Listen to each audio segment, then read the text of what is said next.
This is Brian. Today is Wednesday, September 11th, 2024. And I'm here at Black Mountain Park looking for a way to get up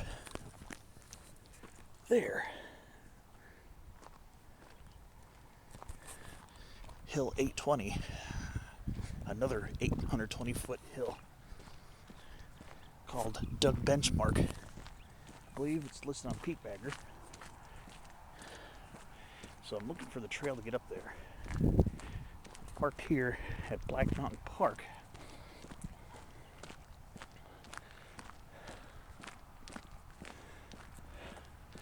So what I try to do is get down here and look for a trail. There's a trail system that goes up there. I'll see if this works out. My first hiking attempt earlier over at Rancho Bernardo was a bust due to property concerns. So let's see if this works out for me today. Alright, so I went down to the bottom of this right by Carmel Valley Rd. Just want to make sure there wasn't no trespassing sign. I don't see anything, so I know there's supposed to be some, from what I see on Google Earth, there's supposed to be some named trails going up towards Doug Benchmark. So all I want to do is start walking back up here. I followed this from the park down to here just to make sure I was good to go.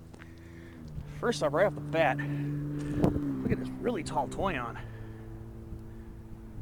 Wow, that's a tall one.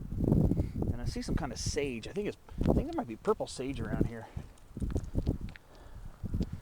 Let's see what's going on with that.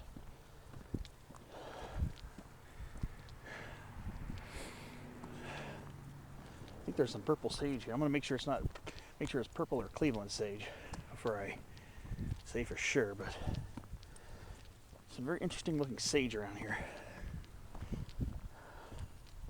So we'll see. Alright, so here's one of the sages in question. Let's see. Looks like purple sage. It's very dry because it's the dry season, of course. Yeah, this is purple sage, Salvia leucophila. Must be naturalizing around here a little bit. Pretty interesting. Pretty sure the other ones are the same. Well, these ones, most of these here are just black sages, or normal ones. Purple sage, the first one I looked at, is not native to this area. It's native Orange County and northbound here in California. But I guess I've seen it in a few spots here in San Diego County. This right here, of course, is black sage, which is abundant here. But yeah, apparently we got purple sage naturalizing over here. There's another one right here, actually, right under this beautiful laurel sumac. So let's take a look at this one. All right. Pretty sure this is going to be Salvia leucophila as well. Oh yeah, Salvia leucophila. Just rub a leaf and take a look. Yeah, it's naturalizing here too. Mixed in with the black sage. All right, so that's where I came from. It's the park. So what I'm gonna do is I'm gonna try to follow. I'm gonna try to see if I can connect some trails or something and connect to get up there to that hill. So I'm gonna have to kind of explore around a little bit. It's supposed to be a system of trails leading up to the top of that. And that's what I'm looking to find right now. I have to do a little exploration of the area. Let's see.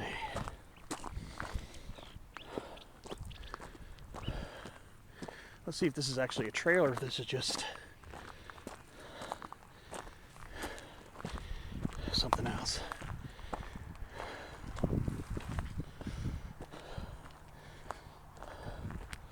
Kind of leads to this rock duck right here. Very interesting. Yeah, I don't think this is a trail here, is it? No. I see a trail down there.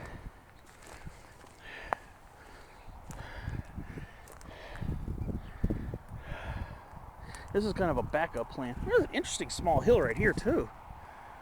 If there's a use trail going up that, definitely want to climb that too. This is over towards Black Mountain open space right here.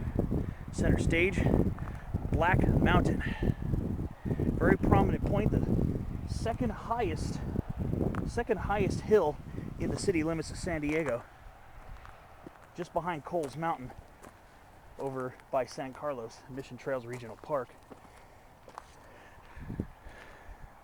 Black Mountain comes in at 1,552 feet. Been up there a couple times. It's just nice to be out of the heat wave right now. Heat wave ended yesterday, and it was a doozy. Last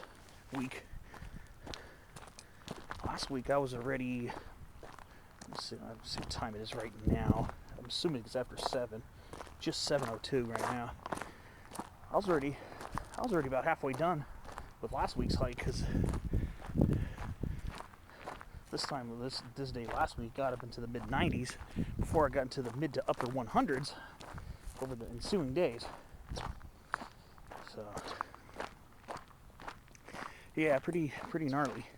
Yeah, so there's the little access road. What I did is I walked to an opening in the fence, saw a little dirt single track that led to the road, and then I went down towards Carmel Valley Rd just to make sure there weren't any signs, if you know what I mean. And then I just came back up this, explore that weird little plateau right there. So I'm going to see if I can grab a use trail from this road here. I know there are trails that go up there because I looked at it on Google Earth. Just kind of wishing I paid a little more attention to where I should grab those trails. But if I can get one over that rise over there, it'll give me a nice little extra elevation gain. And hopefully I'll be able to access Doug Benchmark up there. I wonder if there's actually going to be a benchmark, because a lot of these suburban summits their benchmarks are often destroyed or removed or missing. Before I continue though, look at this magnificent laurel sumac right here. This is a magnificent specimen here. What an absolute beauty. There's a lot of laurel sumac around here, so I'm looking at a pretty nice day botanically. And there must be just enough moisture in this drainage to support willows. Got some willows over here. There's even one over there, a Gooding's black willow down there. And yeah, these look like Gooding's willows here too, I believe. Got a lot of weird structures here. Oh, here's a trail. Perfect. It's even marked. So at least I know at least I know 100% that I'm not in a forbidden zone, if you know what I mean. So I'm gonna go ahead and follow this, work my way through this, and see if I can make my way up to that summit up there. Should be a relatively short hike, but it looks like it's going to be a pretty nice little trip here in the coastal sage scrub.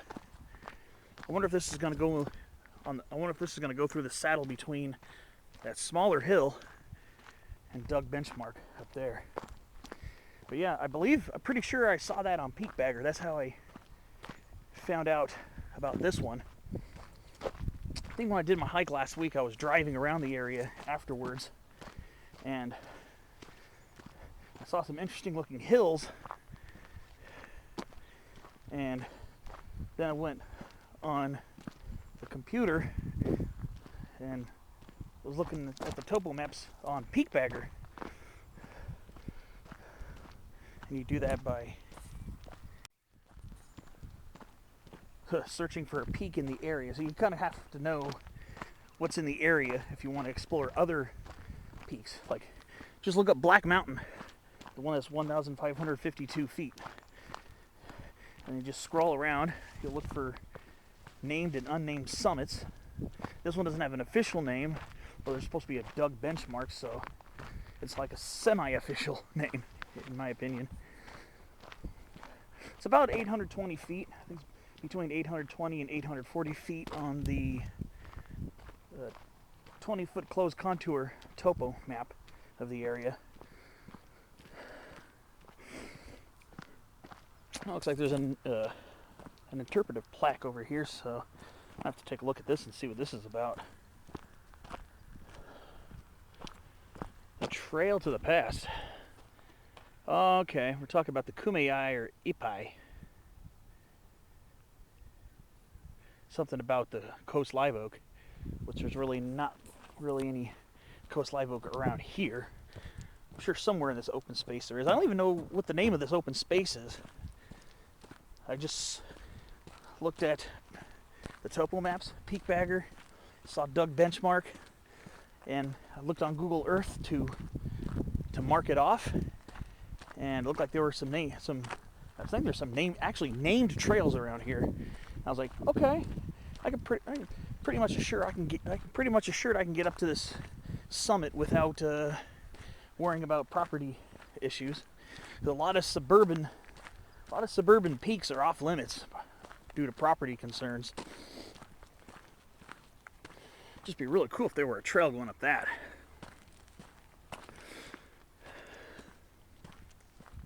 I'd love to just go up to that little summit right there and just kind of gaze out over the area.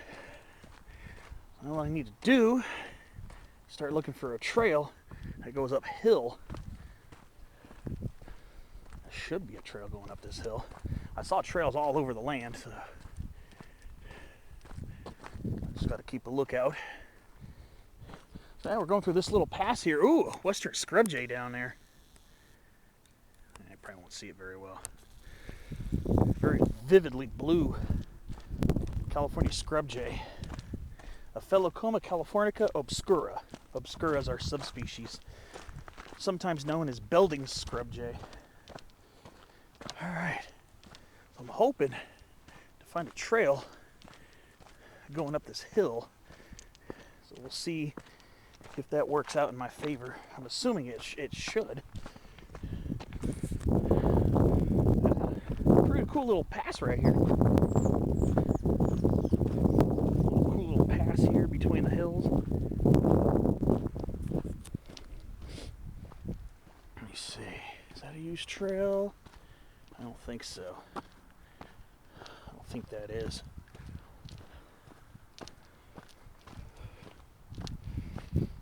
Cool little mini canyon right here. I say on a lot of my other videos, I like the micro details. Micro details make things interesting. I hope this thing's going to go up. I hope I'm going to be able to access the summit. I really should be able to. The imagery looked like there was a network of pretty clear trails getting up there that looked probably like this from the imagery I saw. All right, so we're coming up to a fork.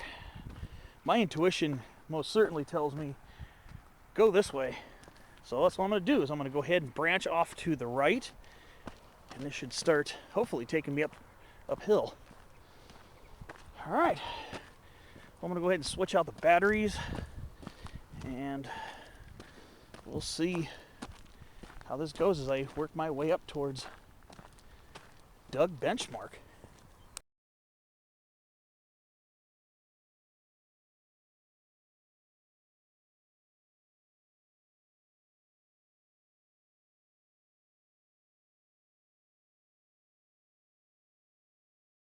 All right, it's time for some botany. You know that's going to be an element in my hiking videos.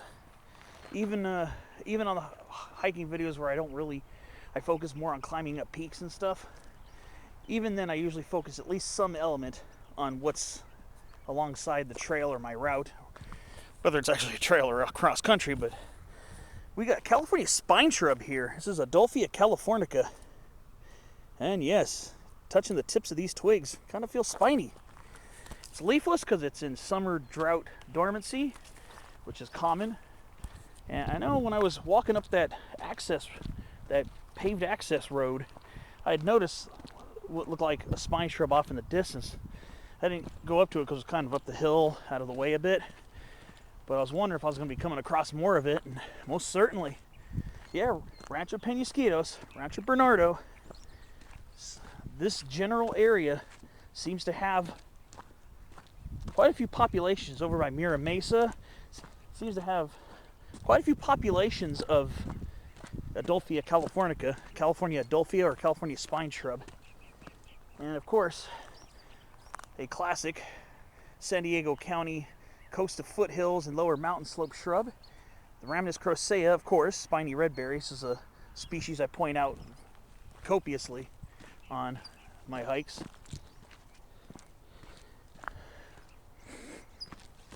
Yeah, so we are in the coastal sage scrub habitat.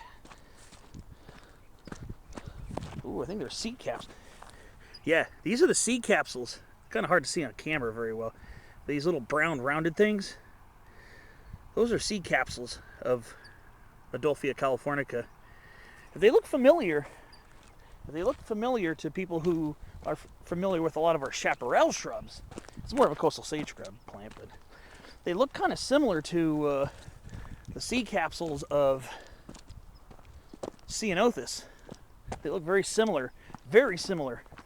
The flowers are slightly similar, but the seed capsules are nearly spot on for what you'd see on Ceanothus. This is because Adolphia californica, what I've been pointing out the last few minutes, and the Ceanothus species are related in the buckthorn family, the Rhamnaceae. They are, I don't know if it's convergent. Convergent evolution within the Rhamnaceae, but the Rhamnaceae has usually either has berry-like fruits or drupes, like in Frangula, the coffee berries. Rhamnus, which has a fleshy berry-like fruit, which I believe is actually a pericarp. The tissue surrounding the actual fruit is fleshy and berry-like. And I believe inside of that pericarp is a seed capsule, if I remember correctly. And that's on the Rhamnus, like Rhamnus crocea, another buckthorn family plant that I pointed out previously as well. That is also another Rhamnaceae. Again, this is spiny redberry. All the fruits are gone.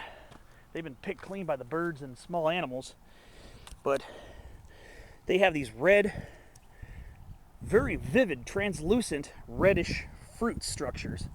And if I remember reading correctly, they are actually, I think they're seed capsules surrounded by a fleshy pericarp.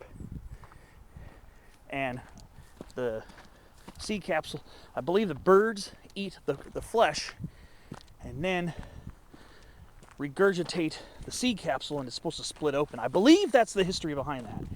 I'll do a little double checking on the Rhamnus. And we're supposed to have 3 species of Rhamnus here in San Diego County. Rhamnus crocea, which I point out constantly here in the lower to mid elevations west of the mountain crest.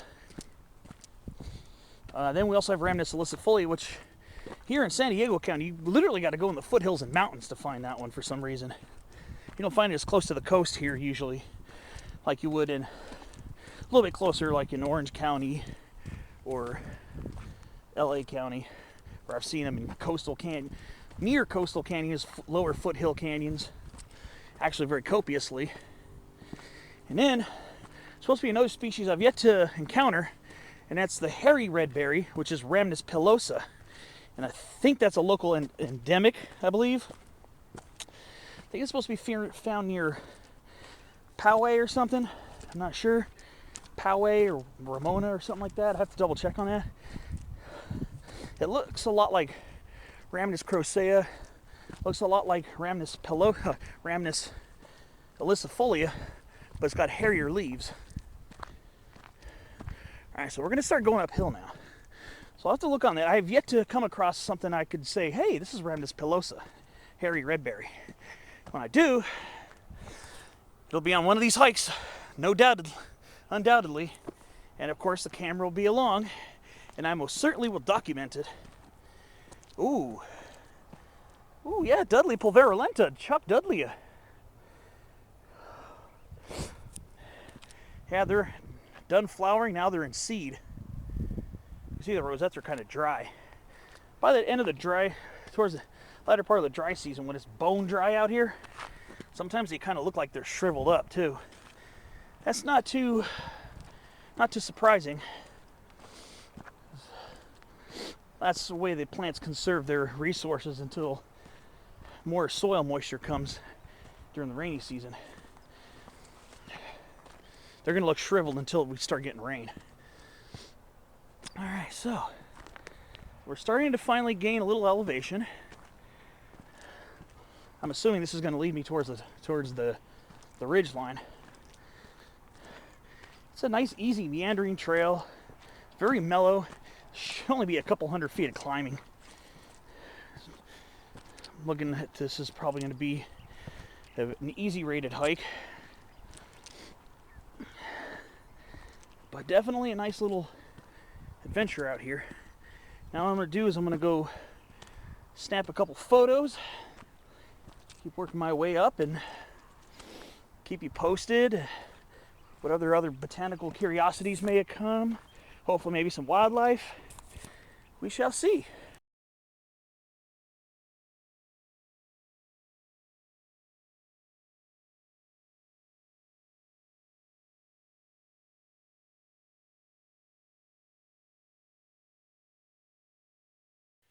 Yeah, it's just a matter of time before the next botanical curiosity comes into view. This one's going to be a little harder to see because it's kind of absconded in the grass. But right in center with those yellow protuberances, those are the fruits of the coast barrel cactus viridescens. And I'm not reaching in there to move the grass aside because I'm not getting myself stuck by those spines. However, here's one that's much easier to see. Nice. We got coast barrel cactus here too. Very nice. Always a pleasure to see that plant. Always a pleasure. Very nice. Yeah, looks like we got a nice little population coming here. A lot of them are kind of hidden by the grass. And sometimes these plants, you won't notice them until you're literally a couple feet away from them. Here's another interesting plant. This is a late summer annual. It usually sprouts up in the late spring, early summer, but reaches maturity later on in the summer and early fall. And that's Croton setiger, or Croton setigerus. Sometimes it's spelled setiger and setigerus. But it's another species of croton that grows here in Southern California. And sometimes you'll see tons of them in fields, especially in grassy fields and stuff like that. And it's a cool little late summer annual. It kind of puts a little touch of green to the otherwise parched landscape. But yeah, we're finally getting some uphill going. That's good. Starting to make my way up towards this hill. The summit might be a little hard to find. I might have to kind of wander around a little bit because I think there's literally a trail encircling the top of this, if I remember correctly from the imagery. So we'll have to kind of look around a little bit. But we're finally starting to gain some elevation. Very easy trail. If you're looking for a early morning quick workout, you're in the area, or like me trying to get out before the warm weather kicks in, which is definitely not going to be nearly as bad today. It definitely appears to be a good place to do so. There's actually marked trails here too. Let's see, let's look at it this way. Getting a little elevation. I'm climbing a hill. I'm going to summit something today. I'm out hiking. Well, this is not my first plan, as I mentioned earlier. I'm hiking. I'm gonna summit a hill. So I'm gonna call this a big W in my book. And we're starting to get some views opening up. Now there's a marine layer. Obviously the marine layer's over us, so getting far expanding views out in the Cleveland National Forest most likely not going to happen.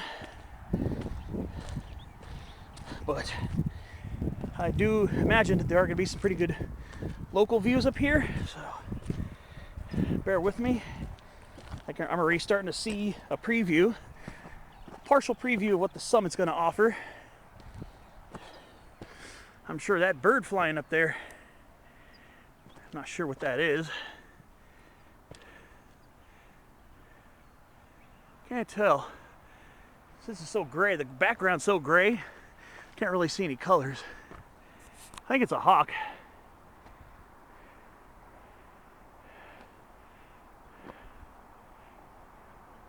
Oh, it's a raven. It's a raven. Okay. I can tell by the shape of the tail feathers. Kind of diamond shape. That's a raven. I didn't see any markings because you're looking at underneath it, the shady side of it, underneath already an overcast sky. But yeah. There was that other small hill. Oh man. Maybe when I'm done, maybe I should go around and see if that trail down there, that would have been the left, that would have been my bearing left at that trail fork would have brought me down there, most likely. So I wonder if it goes around, I wonder if there's a way I can access that. That'd be really cool to hit that little summit too, just because I just love walking and hiking up hills and peaks. All right, well, keep on working my way up and keep you posted. I don't think it's gonna be a super long time before I'm up at the top.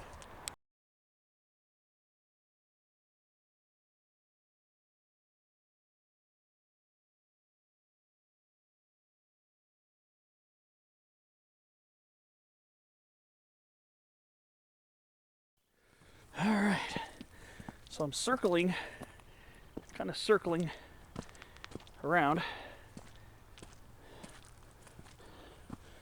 the peak.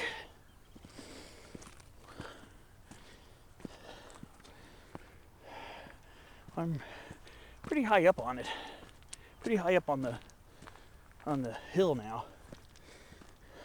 Very nice roundabout way to get up here. The grade is so gentle. I'm only sweating because it's balmy outside. It's a very easy walk up here.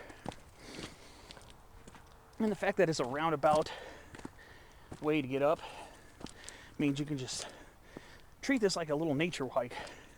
Kind of saunter off and just enjoy the mellow vibes offered on this hike.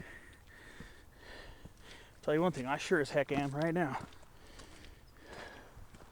All right, now it's gonna be time to look for the summit. I think I'm just about there. Intuition tells me it's gonna be somewhere over here. And I think I see a trail junction right over here. Okay. This should lead me up to the peak right here, actually. So we'll just bear left at the junction. And I see another trail going that way. When I descend, I'm just going to explore that to see where that goes. All right. I'm just about to summit this hill. Like I said, I'm glad that this hill is like this, that I kind of had to circle my way around. So it just makes me kind of savor it. All right, what we got going on over here? There's a rock pile. I'm not at the exact high point yet. I was actually looking to see if there was a summit register or something. All right, so the summit is going to be up here. right over here. This is where the summit's going to be. So I'm going to look for a less intrusive way to stand on the top of this peak. So I'm just going to hop over these rocks. I hope there's a benchmark here. That's going to be really cool if there's a benchmark. If there's still a benchmark. I'm hoping there is, because I want to see it. That'd be cool. A lot of these suburban benchmarks tend to be destroyed or gone. Well, regardless of whether I find a benchmark or not, this is it. Hill 820, or Doug Benchmark. Just gonna go over to the rocks over here. I hope there's a benchmark. I want to see one.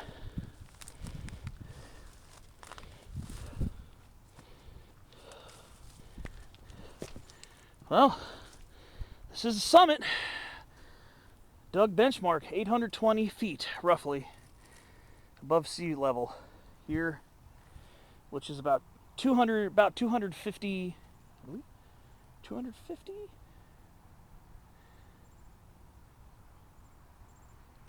meters? No, I don't know.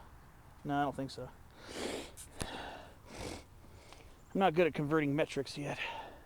But here I am, Doug Benchmark here between Rancho Peñasquitos, Carmel Valley, and Rancho Bernardo. So I'm going to have to kind of look around to point out some views. So I'm going to start by looking south. And I could see, I believe, yeah, it looks like Miramar Benchmark over there. That small hill there where my finger's pointing in the background. It looks like, I believe that's Miramar Benchmark right there at 844 feet. That's over towards Mira Mesa over there. I'm going to go swing it to the southeast. And beautiful Black Mountain, 1,552 feet, the second highest peak in the city limits of San Diego. Right up there, the beautiful towers. And there's its little satellite summit, Peaks 1376, which is a small provisional summit on Peak Bagger. And then we're going to swing over towards the Powell area. Yeah, so some marine layers, kind of marine layer and breaks in the clouds are kind of dancing sun streaks and shadows. Can't really tell what those hills are over there. So I'm going to go swing it a little more towards the northeast. And that's going over towards Escondido and Harmony Grove over there. I'm not sure if that's Bernardo Mountain. No, I'm not sure. I don't think so. I think those are the peaks I was trying to hit earlier today. I think those are the ones I was going to go visit today. I kind of got stopped off by private property. I think that might be Peak 1190 and maybe Peak 1163. Those are two of the peaks I was going to try to hit earlier. But from where I started, it looked like it was private property. So that was over on Carranca or something like that. Carranca Road or something like that. Carranza, I think it was. I was going to hit some peaks on the other side of it. I think it's Peak 1193 and Peak 1163. But I'll double check when I look at the imagery. And as the it's over towards Escondido, Lake Hodges should be over that way a little bit. As we're looking more towards the north and northwest, I can kind of see what looks like Mount Whitney and Frank's Peak over near San Marcos. The two hills way off behind that ridge. That's over towards San Marcos. Looking west towards Carmel Valley and over towards Solana Beach. We're looking west now. I'm going to start swinging it over towards the southwest, and I can see Soledad Mountain over by La Jolla. That's Soledad Mountain over there. Torrey Pine should be over this way a little bit. Yeah, so that's where La Jolla is. Then behind that way is towards Claremont, where I grew up as a kid. And we'll swing it back around to the south. And that will complete our little interpretive viewfinder up here on Doug Benchmark. Now I'm going to go look around to see if I can find a benchmark. It'd be really cool to find one. But first, time for a summit selfie.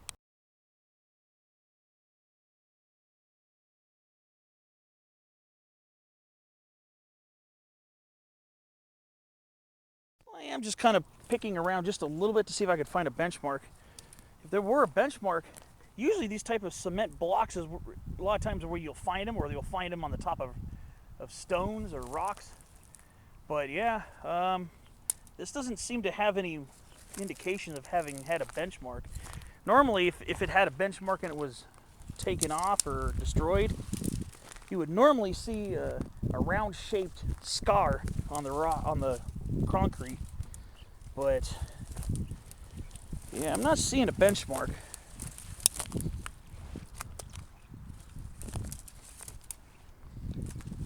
All right, so I'm gonna just get back on the trail. Interesting. So let's see what's over here. Seems to be maybe a little overlook over here, maybe. I don't think this is a trail, a full trail, but yeah, it's not a full trail, but so there'll be a lot of times where you don't find the benchmark on the actual summit of the peak. You'll find it near it. I'm not seeing it. I'm not too worried about it. It's nice to see, believe me, it's really nice to see, but it's not going to make or break a hike. All it'll do is just make the hike even just a little bit cooler, but it's not going to break a hike not finding it. I like to see it, but I'm not that desperately obsessed with it that I'm going to let it ruin my experience. No way. I summited a hill, so that is what counts.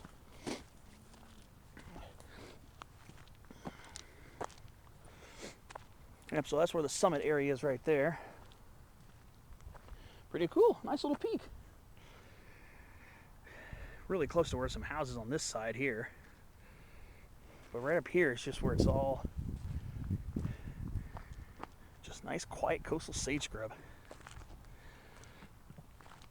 All right.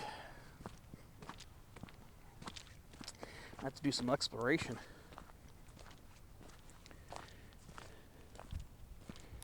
Okay.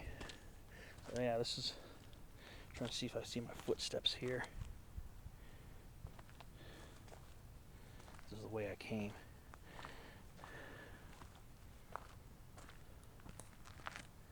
I think so. I think this is the way I came. I'm trying to make a little more exploration out of this. Yeah, I'm pretty sure it came up this way because, like I said, you kind of literally circle around the mountain, or you almost do a 360 around the hill. So all I'm gonna do is I'm gonna go down this way and explore this side here and see if I can make a loop out of this. If I can make a loop, I normally try to make a loop unless I'm exhausted, and this hike will not exhaust you unless you're already tired from hiking other places. This is a pretty easy hike. Okay, well, here's the attraction here. Salvia apiana. Beautiful white sage. Look how tall these inflorescences get. Yeah, white sage is one of the coolest plants in the coastal sage scrub. So let's see if I can make a loop out of this. This is definitely going down a different direction. I mean, if it just leads down to the neighborhood, I'll just come back and just work my way around, but I'm just kind of curious as to what I can do up here on this pretty cool hilltop.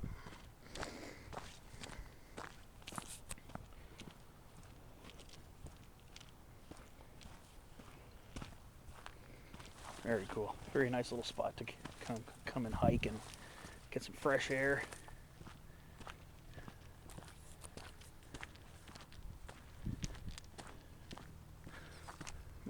I think maybe this will just loop. I think might just loop on the hilltop and then start going down the way I came. I think this, wait a minute, no, it's gonna go this way. Okay, let's do a little exploring. Let's explore the dug benchmark area.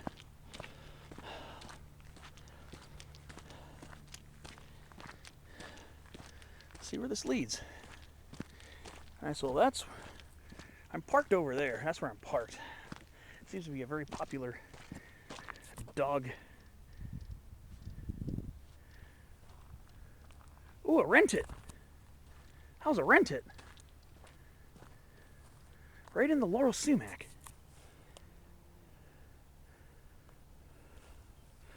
Yeah, I believe that's a rent it. Sometimes they make those little chattering sounds too. Usually it's type chirps, but I think they make little rattling sounds too, if I remember correctly. Yeah, I'm literally feet away from it. Very well absconded in the shrubs. Yeah.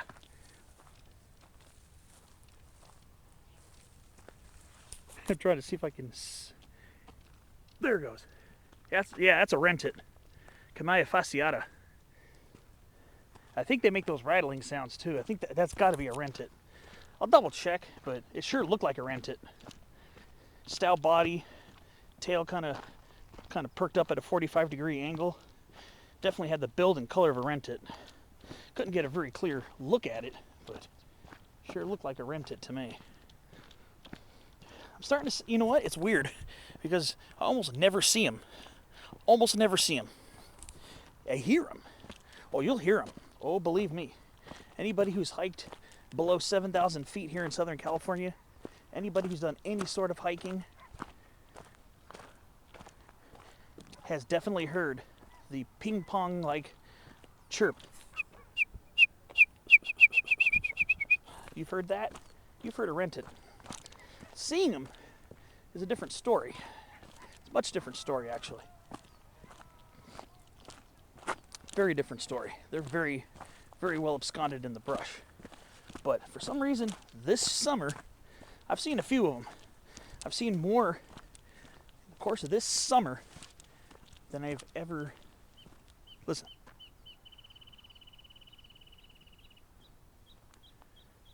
Yep, that was rented. See?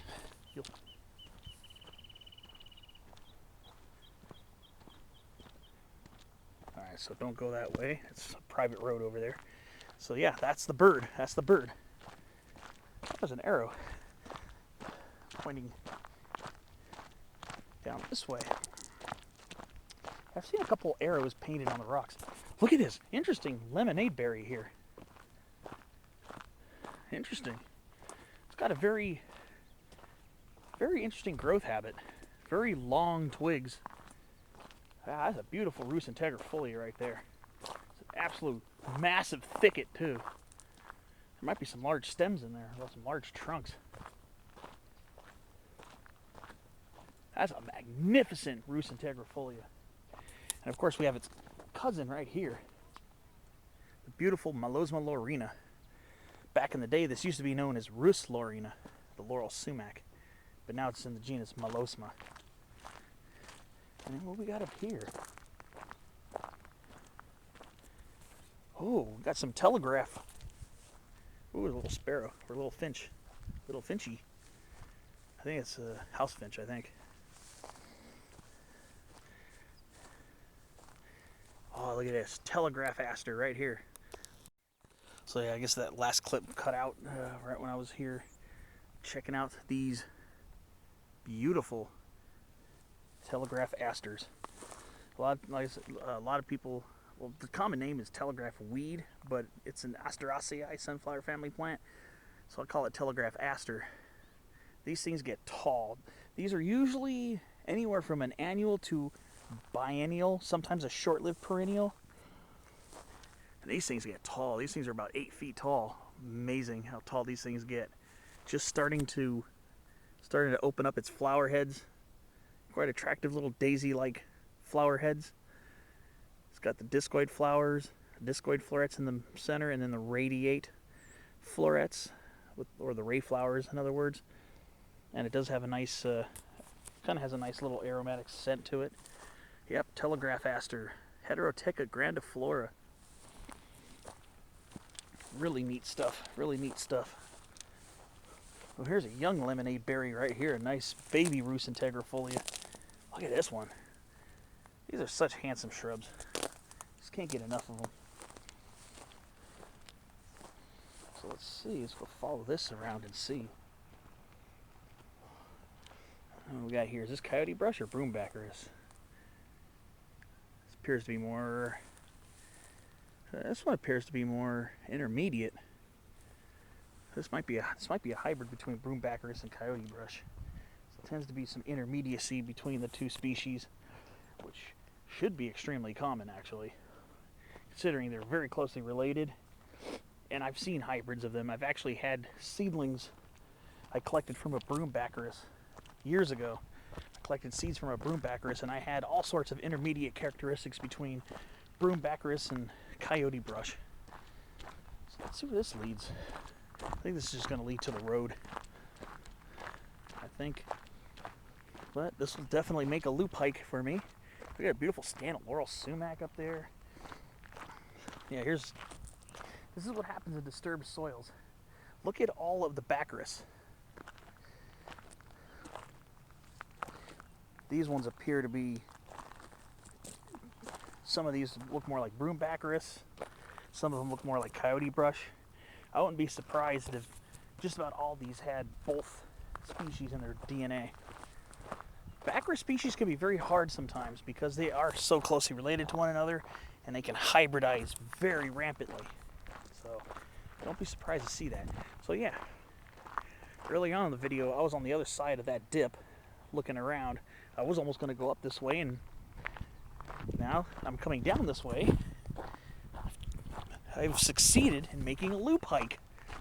I've succeeded in making a loop hike out of this. So yeah, I'm even happier now that I made a loop out of it. What we got here? What type of everlasting is this? Well, this is something different. I'm not actually. I wonder if this is a Linaceae. Time to get a picture of this. I'm gonna have to do a little research on this one. I wonder if this is a different type of horseweed, a native.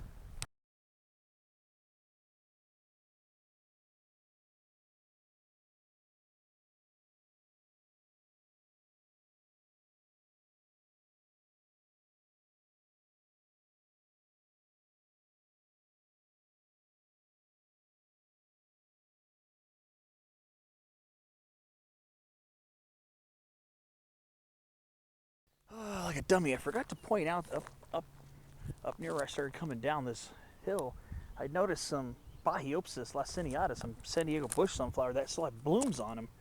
Well, here's one here that still seems to have a little bloom action on it, but not much.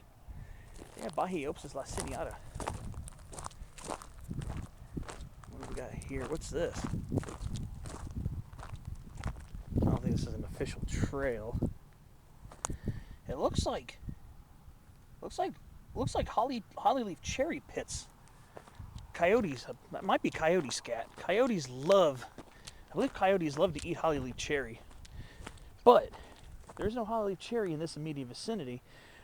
Maybe it might have been a coyote who was chomping on some droops up in the chaparral up there.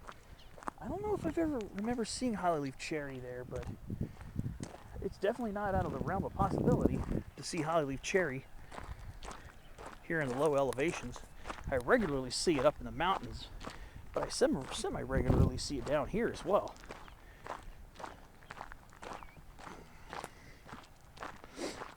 Yeah, Doug Benchmark. Cool little mini adventure here. Romping around the coastal sage scrub, made a loop out of it. And I might look to see if I can see some other spots before I end this hike, because curiosity's definitely got me hooked.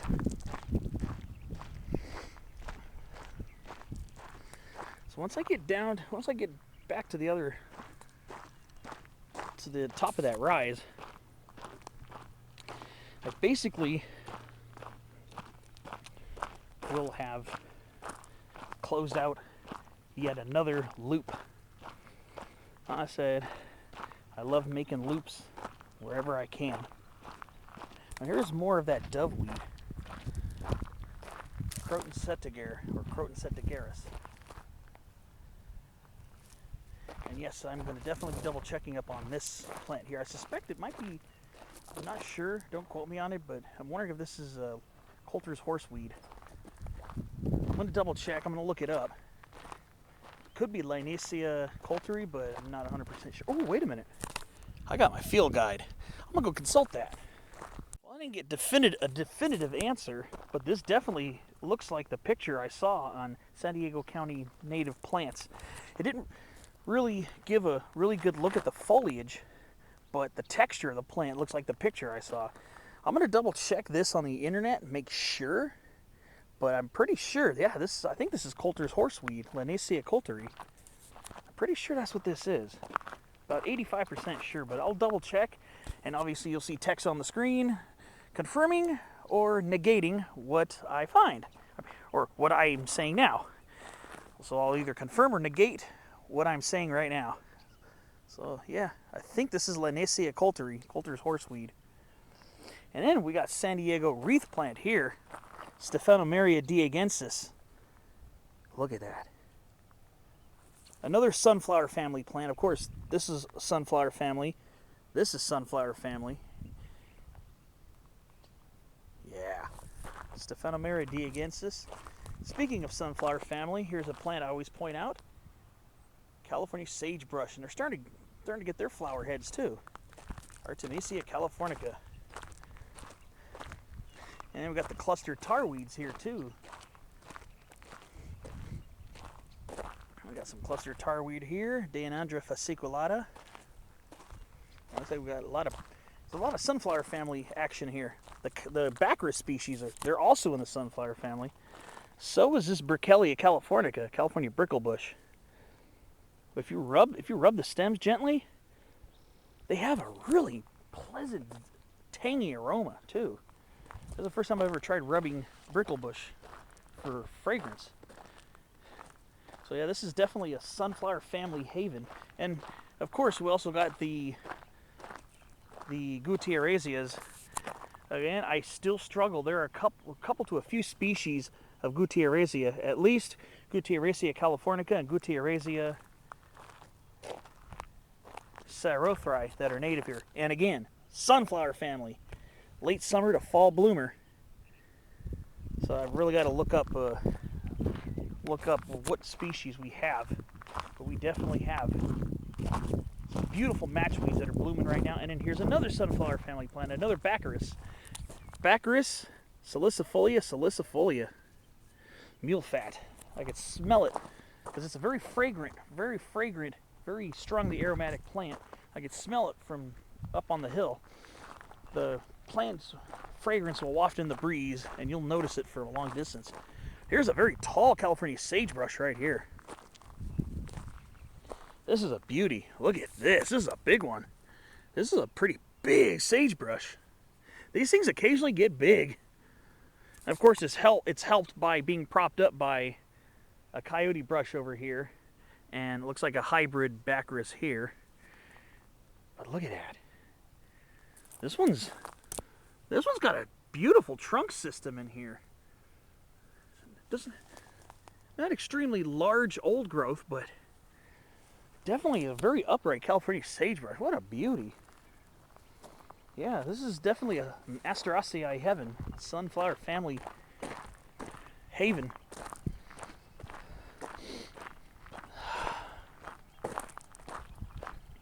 That's definitely making this a fun little spot.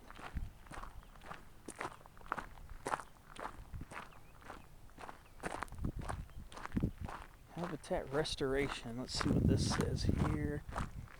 Looks like there's a road here, but I think it leads over to where there's some people working. So, is this actually part of Peñasquitos Canyon Preserve?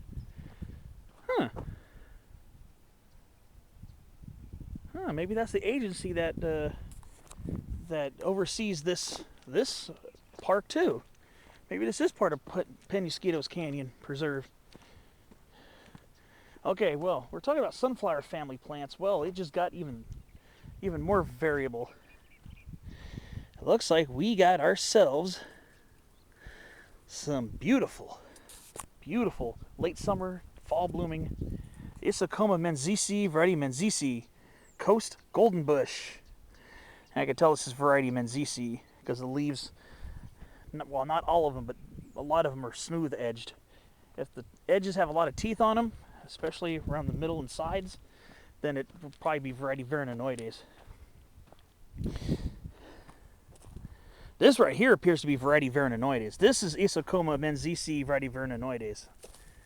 You can see the edges of the leaves are pretty toothed and jagged. So this appears to be variety vernonnoides. So it looks like we got both variants growing here, which is pretty cool. I like to see multiple variants of the same species growing in an area. But yeah, it looks like that's going to go up to where some people are working, so I'm just going to leave that alone. But, okay, I'm feeling it. I'm feeling this place. I'm feeling it. So I'm guessing this is part of Peñasquitos Canyon Preserve, even though I don't think this is technically Peñasquitos Canyon geographically or geologically. But I guess this is owned or overseen by the same agency. So, okay, well, very nice. Very nice. All right, well, time to go over to that rise over there and see if there's any more to explore. I'm thinking maybe. First of all, there's a little young goodies black willow seedling right there. For some reason I have Argentine ants crawling on my arm. Alright, guess I'm going to have to swap out some batteries. And I'm going to do a little more exploration.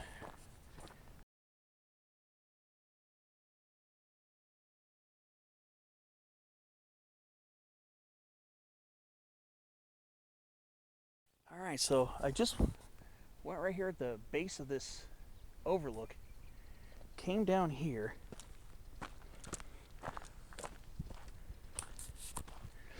Yeah, just as I suspected. All goodies black willow here. That looks gooding-y. Yeah, here's some nice little haven. This is a nice little haven of trees. Oh, there's even some Anemopsis californica down here.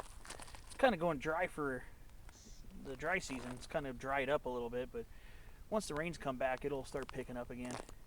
Yeah, yerba mansa growing here too. So this area must periodically wash out. That's probably why we got willows growing here too. Yeah, some beautiful goodies black willows. So here's another little track paralleling the main track over there. So I'm going to explore this little spot too. Pretty much closed out the loop.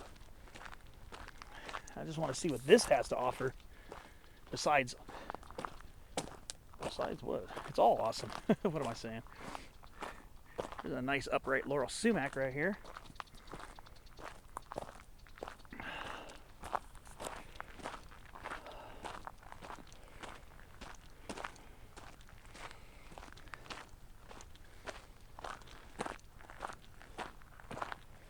That's pretty interesting here.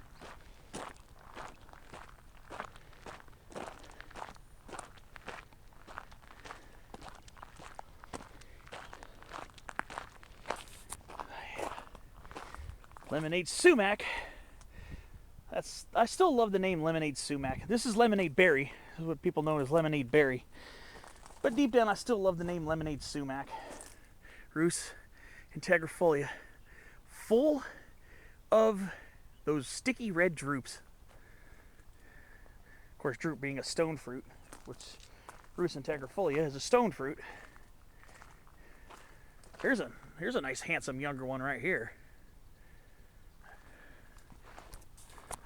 Yeah, chock full of those beautiful red drupes. And here's laurel sumac,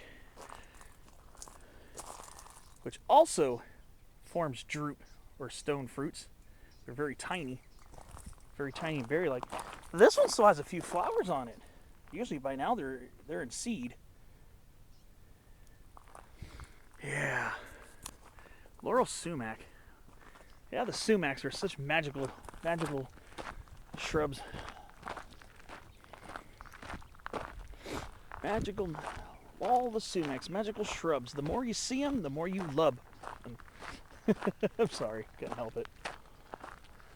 Yeah, and there's some toyon up here too. There's some spotty toyons right there.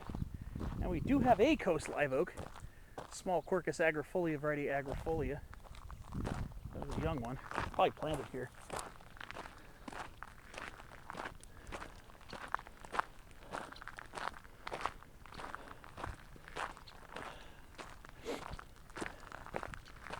All right.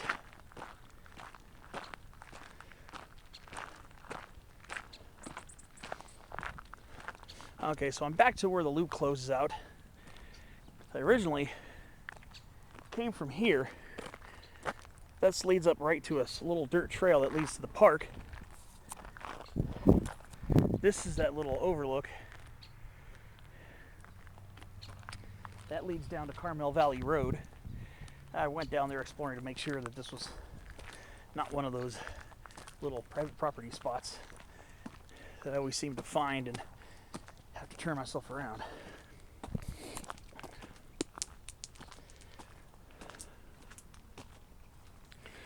Beautiful Roost integrifolia. What an absolutely strikingly beautiful species of shrub that I am blessed to come across on such a regular basis. This is such a blessing to be able to come across this awesome plant. Absolutely gorgeous. Always loved this plant and I always will.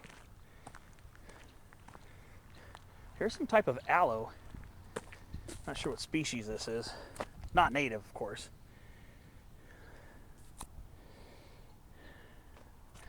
And then there's a foxtail agave right there. I'm gonna go take a look at that and see what's going on over there. And here's a myoporum, ground cover myoporum. Myoporum parvifolium or parviflorum, if I remember correctly. It's this non-native ground cover here.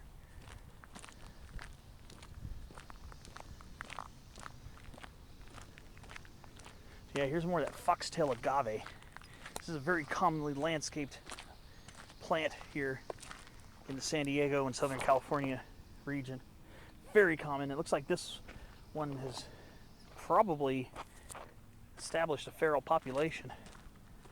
I don't see them too often in the wildlands, just occasionally. Oh yeah, here we are. Toyon still blooming. Heteromeles arbutifolia. What a strikingly beautiful, beautiful toyon this is. Another plant that I enjoy seeing. We got here, little buddy. A little bird. Alright, so let's see. I'm trying to see, are these bulbils? Oh yeah. Yeah, this is a fox. This is a bulbil. See, these ones obviously don't get pollinated, so they can't produce fruit. So what they do, and this is agave attenuata, they'll produce these genetically identical bulbils, in other words, little plantlets.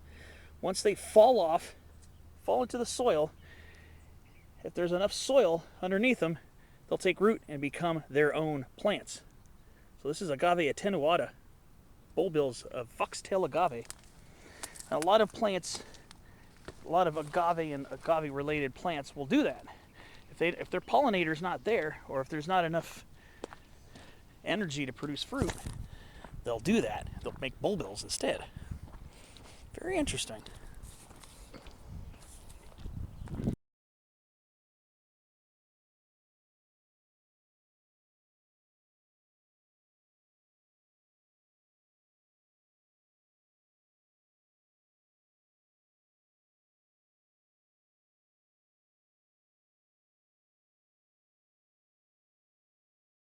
Ooh, I'm coming across a big orb weaver spider, an Argiope species. Look at this orb weaver. This is a big one. Look at that. That's a massive spider. That thing is huge. Wow. I'm not sure what species of that is. I think it's an Argiope species. Wow. I'll go around the other side and look for the underside. What a big spider. That thing is massive. Wow, what a beauty.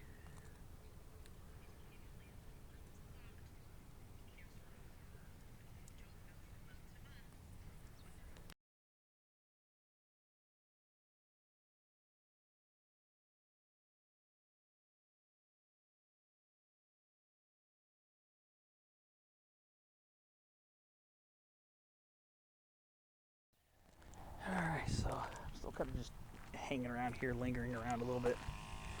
Look at this little Mexican fan palm right here, a little Washingtonia robusta. This young one right here with a petticoat already going on it. How insane is that? I love it. What a beautiful young palm. It's already got a petticoat.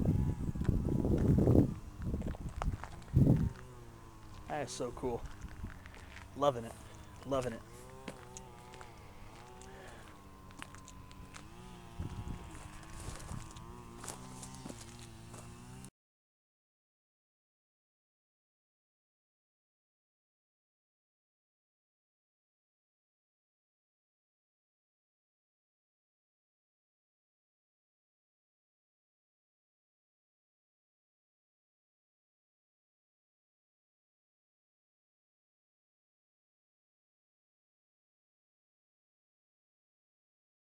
Alright, so I'm back up to this little overlook area at the top of this one hill.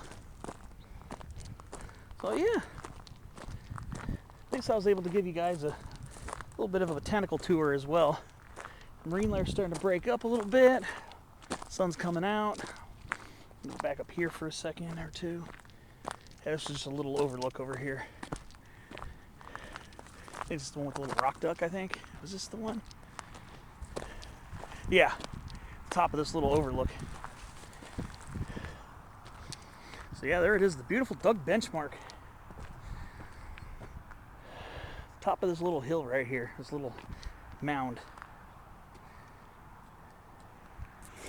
Yep, looking down towards Carmel Valley Road down below.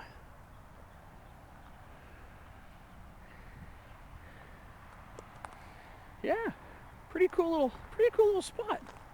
Not gonna lie. Really enjoyed this hike. Wondering if I should try to see if I can find a way up there. Yeah, it's been a very rewarding morning out here.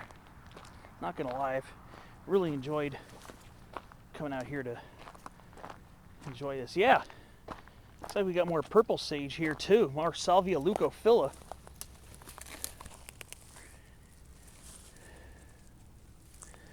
Yep, Salvia leucophylla, yeah. Seems to be a population around here too. Rancho Bernardo, Rancho Peñasquitos, Sabre Springs. I've been seeing a few spots of that plant here. Wow. So I think what I'm going to do is I'm going to walk down to Carmel Valley Road. I'm going to take a jaunt over there. I'm going to see if there is a trail that'll lead me up there. Here's an old road track here. Let's see where this leads first. I'm not quite done exploring this area. So I'm just kind of curious where this is going to lead. Definitely want to get some mileage in. I want to have a good time out here. Do have some other spots I can go visit later. First off, I'm going to finish with my business here.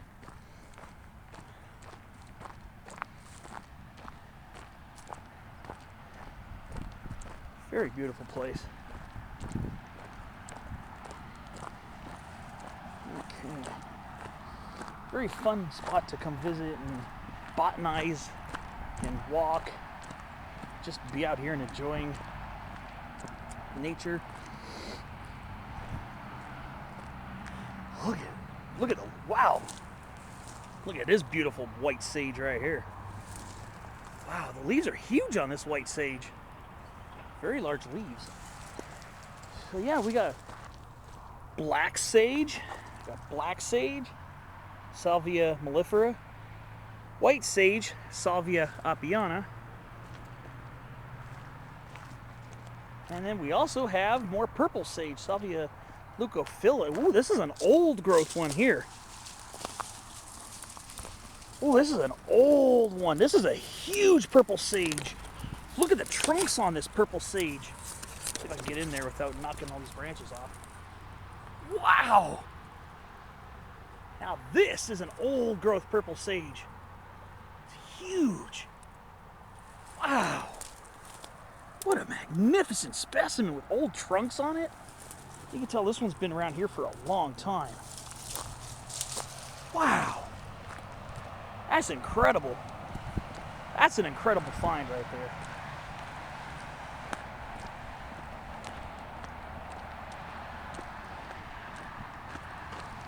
Yeah, here's some more old purple sage right here. Look at this. Look at that. Look at the trunks on that. That is sick. All right, I'm gonna come down from this. Here's Carmel Valley Road, and ooh, this is slippery. Oh boy. Wow. There's a little population of purple sage here. Wow, some of these are very old specimens too. Some of those trunks are just old. All right. So what do we got here? Is that a Colereteria bipinata or is that a Colereteria paniculata? We'll go down here to Carmel Valley Road and take a look. So this is a Chinese flame tree in full bloom right now. This is Colereteria bipinata. Usually late summer and early fall, they're in full bloom like this. Chinese flame tree. And later on we'll get these papery seed capsules that start off green. They'll turn flame red, probably the name for the flame tree. And it'll dry off kind of a brownish color like that, with little rounded black seeds inside. Yeah, the bees are going crazy over this. So yeah, this is Colereteria bipinata. Alright, I'm gonna go walk down Carmel Valley Road and see what else I can find.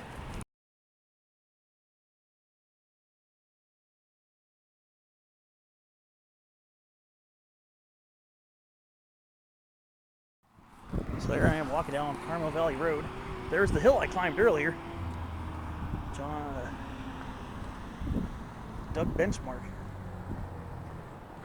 So yeah, I'm just gonna walk around this really quickly and see. Just a short walk, nothing very long. If I can get up there, if I can find a use trail, I want to take it. I just want to get up to the top of that, just curiosity.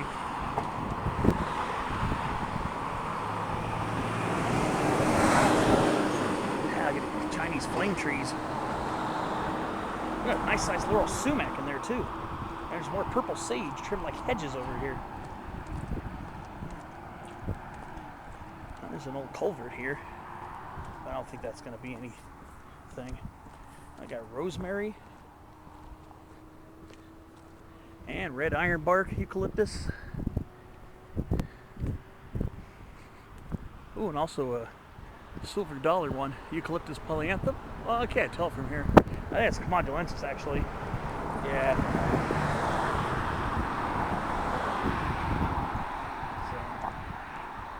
Go down to the bottom of this and see what's good down here. If there's any access to anything here. Hey, I found a trail. Yeah, a little boardwalk right across the drainage culvert. So let's see what this is about really quickly. Couldn't hurt to try. Right off of Carmel Valley Road. I think that intersection was Black Mountain Road, but the branches of the tree were hiding it, so I couldn't read it very well. So I wonder where this will go.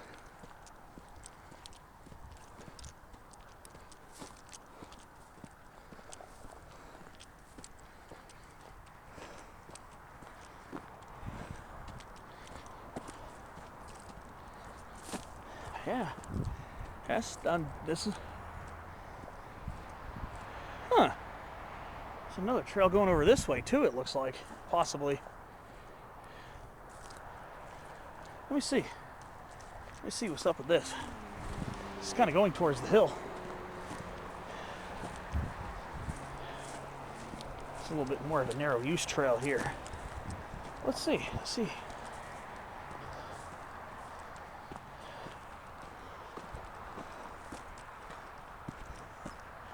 Yeah, there's a little trail here too.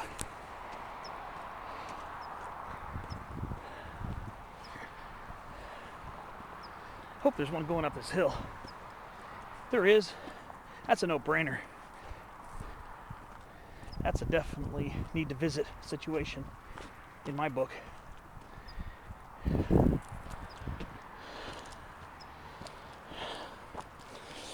Yeah, this was the small hill that was on the other side of that small pass I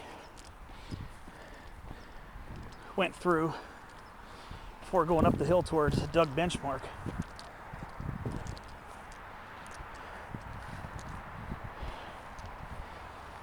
I think I see what looks like maybe a trail up there. Will it go over there though? I hope so. What's this? Is this a trail? I don't think so. No. Thought I saw a trail up there. Let me see. Very curious. Very curious.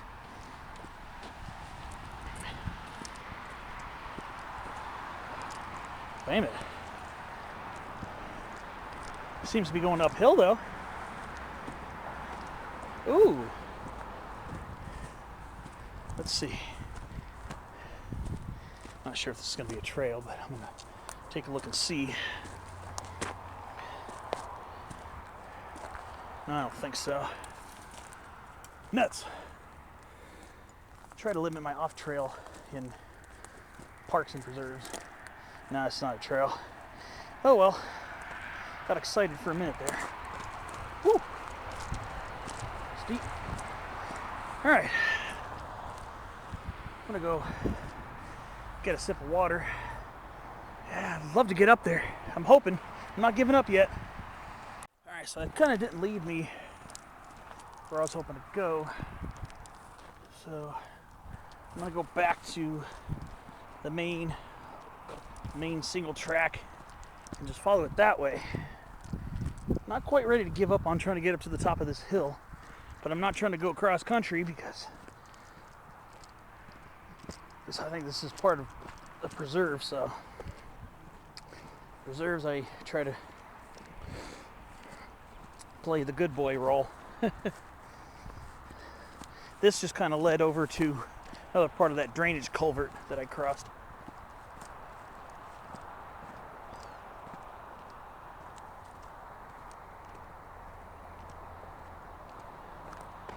I just heard a California gnatcatcher. Heard a couple earlier too. I wasn't filming at the time. I don't know if that was caught on camera. It kind of has a mew sound, a whiny kitten-like sound. It's a really tiny bird, and it's on the endangered list. Endangered or threatened list. This coastal sage scrub is becoming another rare thing, and I'm not big on going cross country in coastal sage scrub, especially because it is an endangered habitat. The only time I really go off trail is just when I'm meeting up a summit, and that's a very short distance, like a few feet off the trail, not like bushwhacking through miles and miles of it. All right, so here's the main trail system. So what this is going to actually do is going to kind of double back. I believe this is going to double back, take me back towards the pass between Doug Benchmark and the small hill here. I was kind of hoping it was going to lead me up to the top. Not going to lie, but looks like I'll make another loop out of this, I guess. Oh well, exploration. If you're going to explore, do it. Do it and enjoy it. All right. If I see a trail going up there, I'm certainly going to take it. If I don't, I'm going to leave it alone. Especially I don't want to disturb California gnatcatcher habitat. All right, away I go.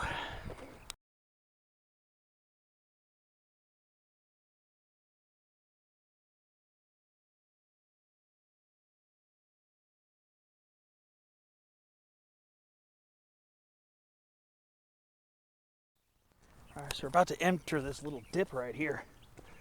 Oh, that's a little, just got real lush in here. Wow, look at that. Laurel sumac,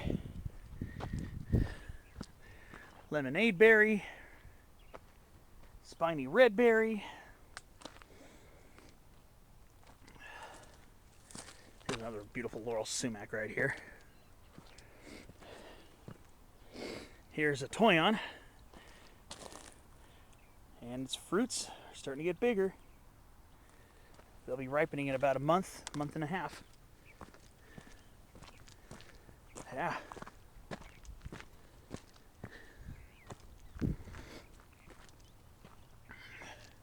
Yeah, so this is going where I kind of predicted it would go.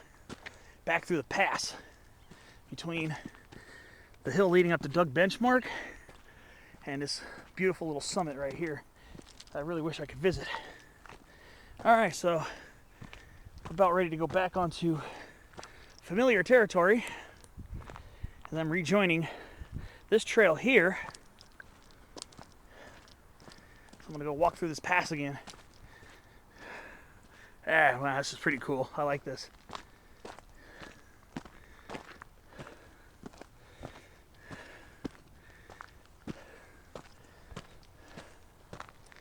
Oh, wait a minute. Yeah, that looks like the trail I went up. So it forks a couple times. So there's another trail going that way, it looks like. So now I'm about to head through the pass right here. Yeah, this is a pass. It's not a big mountain pass like in the Sierras or something, but these little saddles and passes are pretty cool to explore too, because sometimes you can get some pretty lush stuff growing in them.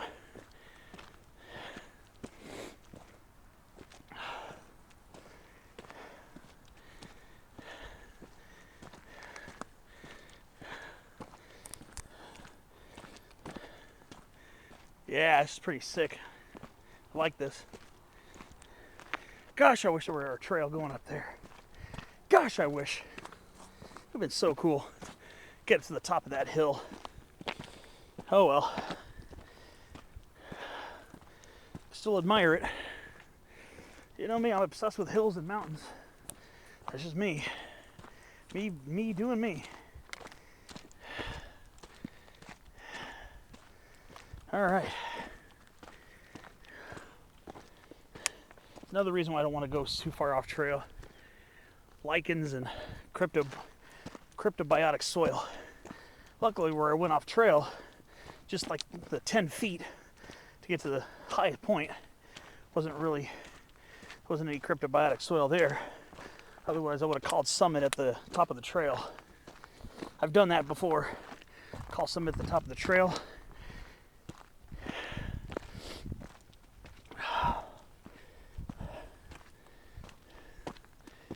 9.0 miles. I wonder what trail this is.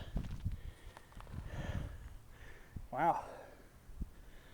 I wonder if this is part of the San Diego River Trail. I don't know. Not sure. Maybe. Alright. See, there's even another hill right there. But I believe that's the hill from the overlook that has that weird rock cairn on top of it. I think that's what that is right there. I'm pretty sure that's the hill I visited earlier. It's more of a small knoll, but still get a nice little peering view down into the pass. Yeah. Really cool. Hill passes and mountain passes are really cool too. All right. Work my way back up to the junction and then start walking back to the car.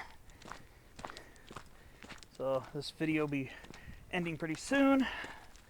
I just had to take advantage of this awesome experience out here. Oh yeah, I forgot there was actually a little bridge here because I guess floodwater cuts through here, judging by the fact that we have cattails growing here.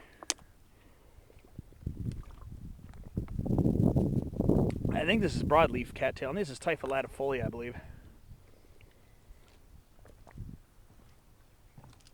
Oh yeah, here's that sign about the Kumeyaay and Ipai.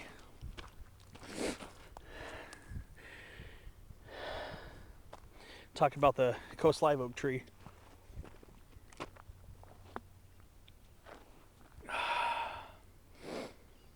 Yeah, this is definitely a hike that should be savored, not rushed.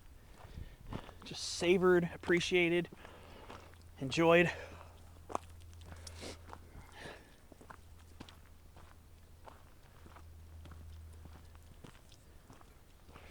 All right, well, I'll see you for some final updates before we end this hike. All right, so I'm approaching the gravel road here, right at this trail sign.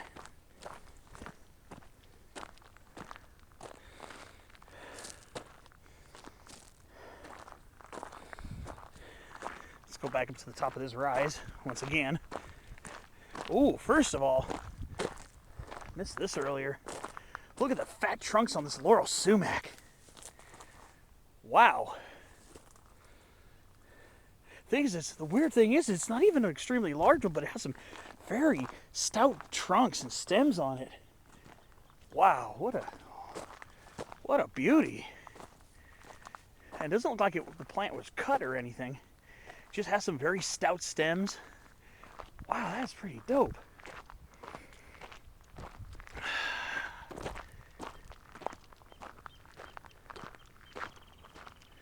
Looks like that Rancho was having trouble calling. Kind of stuttered on the last one. Here's that laurel sumac again. Laurel sumac from earlier. I remember going up to that one. Nice.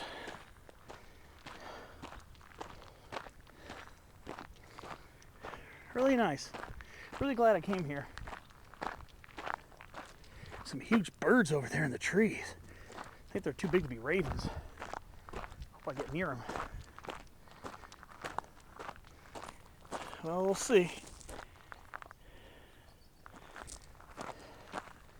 See if I can get close enough to those. Those are huge birds. Bigger than ravens. We'll see. Catch you on the next clip. Sheesh. Saw my first coyote in a few months. It got away too fast for me to get it on camera. But yeah, look at these huge birds in the tree here. Oh, maybe those are ravens. I can't tell. Those are huge birds. Might be. I don't think those are turkey vultures. Oh, maybe they are ravens. I thought these would have been too big for ravens. These huge birds right up here in the tree. Yeah, I think those are ravens. They're kind of dark. Yeah, those are big ravens. Yeah, those are huge. Wow. Those are some big ravens. Those are some big birds. Wow. Very handsome too. Very beautiful birds. Yeah, so I saw a coyote. There's some people on mountain bikes going down the hill talking about, oh, there's a coyote. I just wish I could have got it on camera. It's the first one I've seen in a few months. It would have been nice to get a camera shot of that. Every once in a great while, I'll be lucky enough to come across one. All right. I'm about to close this out. Yeah, coyote was down by the gravel track down there.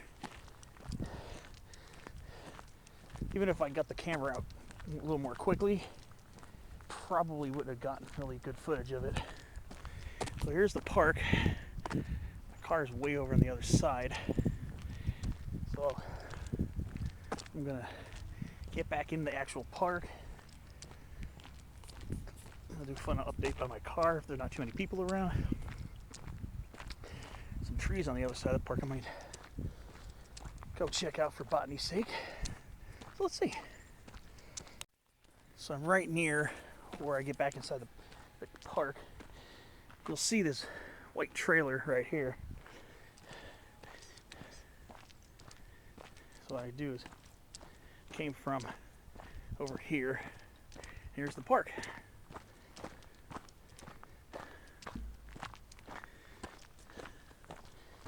Alright, so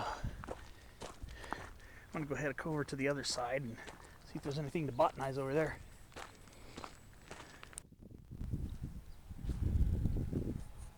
Nice arroyo willow right here. A few of them around here. Thought I heard a gnatcatcher.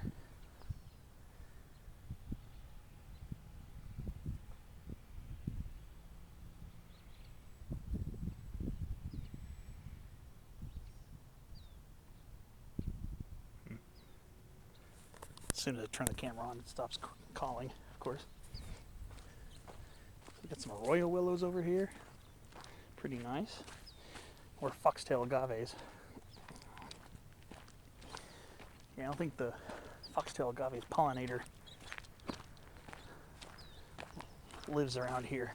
So that's why these plants don't produce fruits and seeds. They produce bulbils at the end of these stems. Well, this one actually had seed capsules. This one actually fruited. So maybe its pollinator is here. Yeah. This one's got bulbils. But that other one, that other stalk seemed to have seed capsules. So maybe it does have a pollinator living here. Yeah. These are seed capsules of agave attenuata. Some of them produce capsules, and some of them produce bulbils. Very interesting.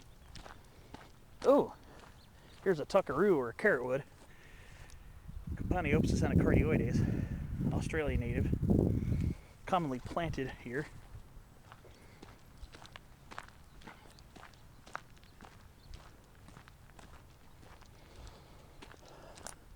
Yeah, so these agaves do sometimes produce seed capsules. Yeah. Pretty cool. What kind of trees do we have here at the end of the parking lot? I'm going to go over there and find out. I kind of already have an idea, but I'm going to go over there and find out more certainly momentarily.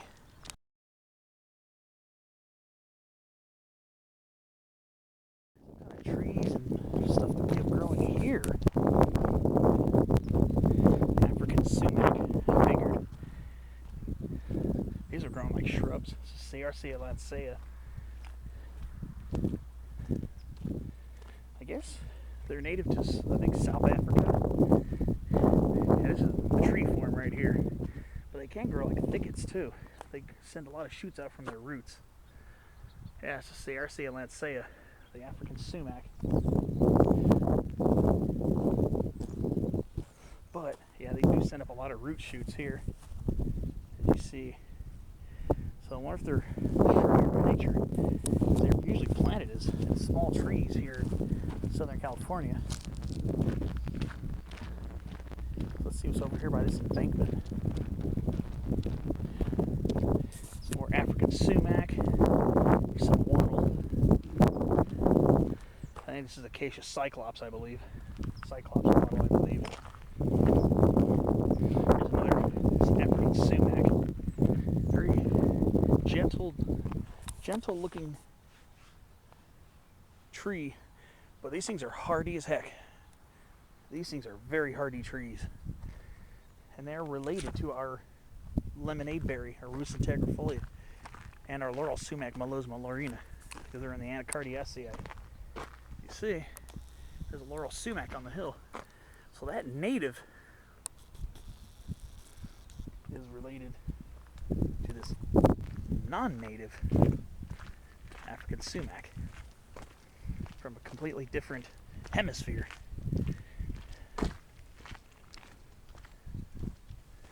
Also related to Rus integrifolia, lemonade berry.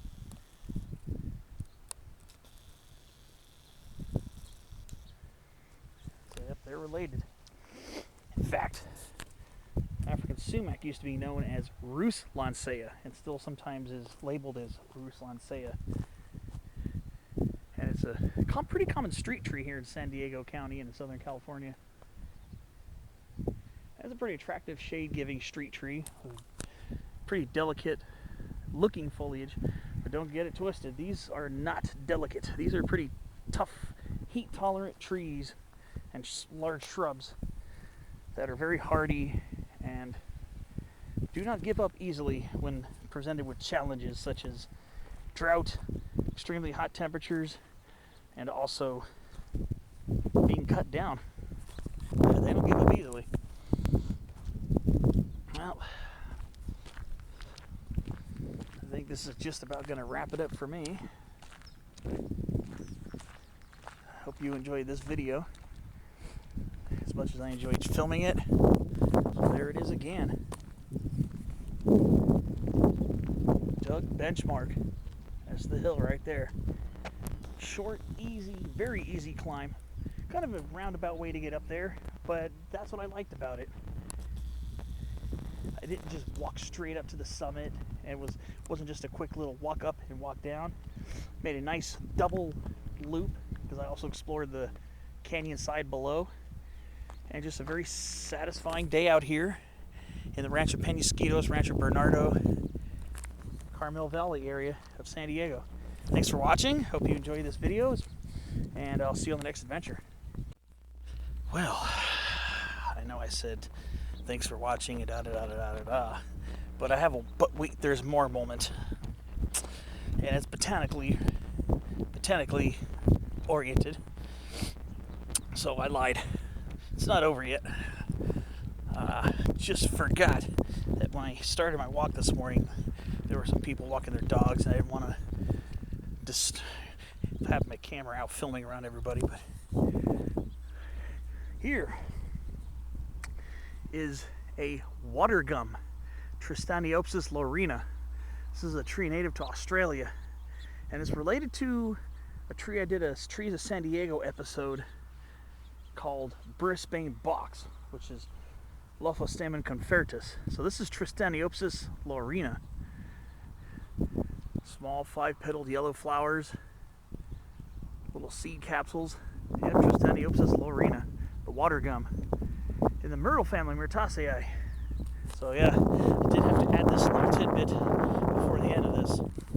But yeah, usually a pretty small tree, and I don't come across this super often. I actually came across it more when I lived in Orange County, Anaheim, Buena Park, up there. I used to see them growing in